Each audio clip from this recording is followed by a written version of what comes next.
Halo, perkenalkan nama saya Rina Saswita dengan NIM akhir 083. Di sini saya ingin sedikit menjelaskan mengenai peradaban Islam masa kenabian.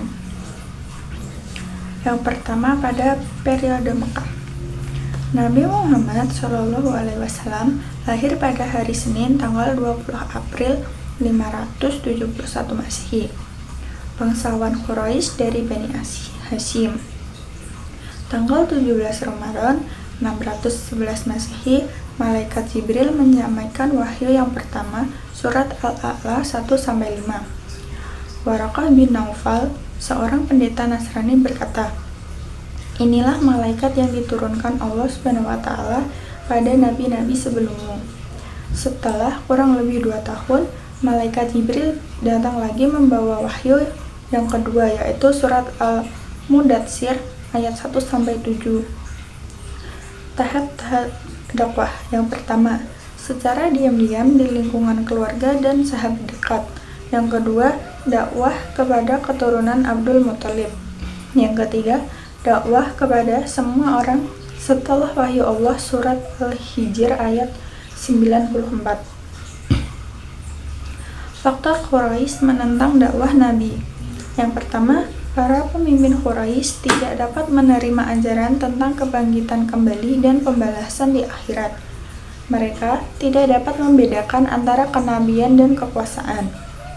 Takut kehilangan mata pencaharian karena pemahat dan penjual patung memandang Islam sebagai penghalang rezeki mereka. Nabi Muhammad menyerukan bahwa hak antara hamba sahaya dan bangsawan. Taklid kepada nenek moyang adalah kebiasaan yang berurat berakar pada bangsa Arab. Tentangan kaum Quraisy. Meminta Abu Thalib memilih satu di antara dua, yaitu memerintahkan Muhammad agar berhenti dari dakwahnya atau menyerahkannya kepada mereka untuk dibunuh. Budak-budak yang masuk Islam disiksa tuannya dengan sangat kejam. Para pemimpin Quraisy menyuruh setiap keluarga untuk menyiksa anggota keluarganya yang masuk Islam sampai dia murtad kembali.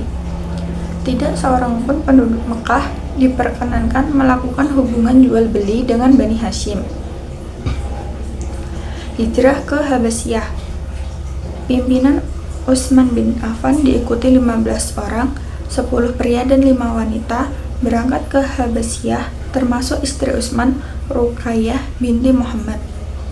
Pimpinan Ja'far bin Abi Thalib diikuti 81 orang, yaitu 80 pria dan 1 wanita, yaitu Ummu Habibah dan putri Abu Sufyan.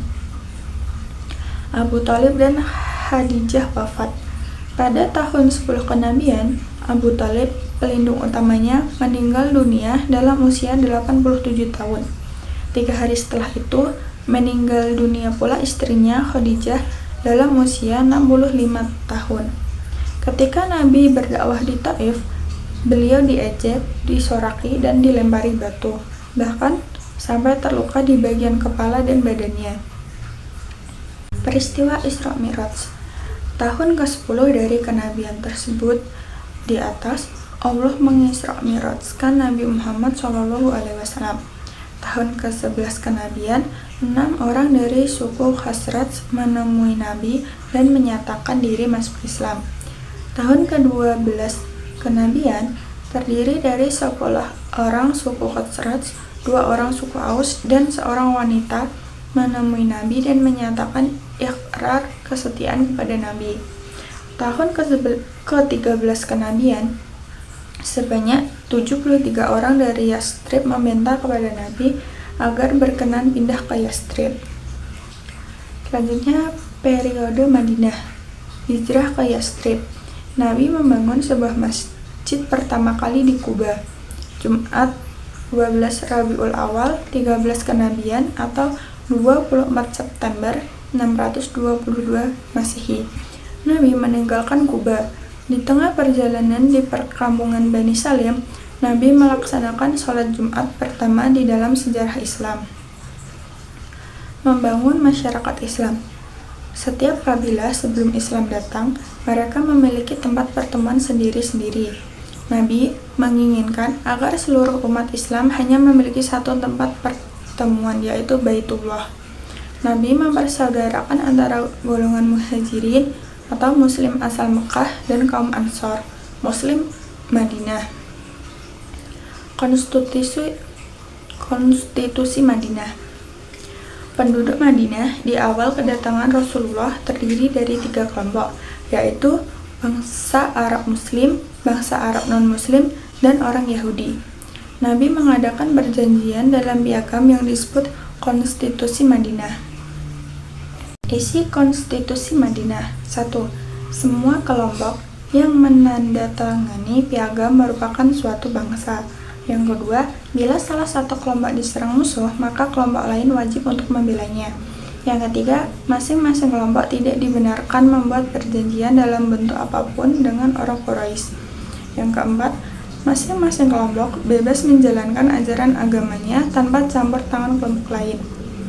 Yang kelima, kewajiban penduduk Madinah, baik kaum muslimin, non-muslim, ataupun bangsa Yahudi, saling membantu moral dan materi.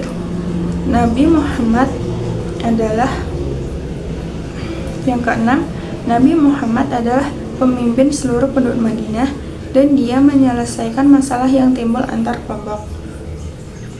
Selanjutnya, Perang Badar. Bulan Ramadan 2 Hijriah atau 624 Masehi. Orang-orang Quraisy sebanyak 1.000 orang di bawah pimpinan Abu Jahal bergerak menuju Madinah, sementara umat Islam sebanyak 314 orang. Muslimin keluar sebagai pemenang. Di pihak Islam gugur 14 orang dan di pihak musuh gugur pula 70 orang, termasuk Abu Jahal sebagai pemimpin perang. Perang Uhud, tahun ketiga Hijriah atau 625 Masehi. Abu Sufyan memobilisasi 3.000 prajurit, Nabi Muhammad dengan pasukan 1.000 orang.